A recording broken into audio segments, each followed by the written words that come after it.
ఆలోచనలన్నీ 2019లో మీరందరూ కూడా ఆలోచించారు.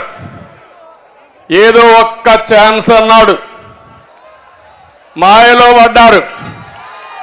ఇప్పుడే ఉద్యోగస్తులు వచ్చారు నా దగ్గరికి, సార్ మేము మోసపోయాం సార్ అన్నారు. మీరు మోసపోయారు, ప్రజలకు ముద్దులు పెట్టాడు, అందరూ ఓట్లేశారు. ఇప్పుడు ప్రతి ఒక్కరిని పిడి గుద్దులు గుర్తున్నాడు, అందరినీ ఇబ్బంది పెట్టే పరిస్థితికి వచ్చాడు. మీకే కాదు, మనం చేసుకున్న పనికి మేము కూడా బాధితులే అని చెప్పాను నేను. అవునా కాదా అని మిమ్మల్ని అడుగుతున్నా.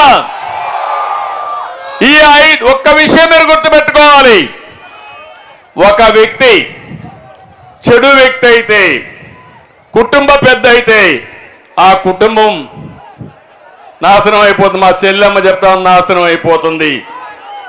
ఒక వ్యక్తి గ్రామ పెద్దగా ఉండే వ్యక్తి చెడు వ్యక్తి అయితే ఆ గ్రామం ఏమవుతుంది?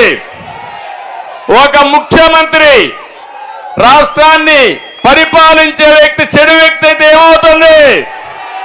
ఒక సైకో అయితే ఏమవుతుంది? నా బాధ అదే, ఈరోజు అదే జరుగుతా ఉంది.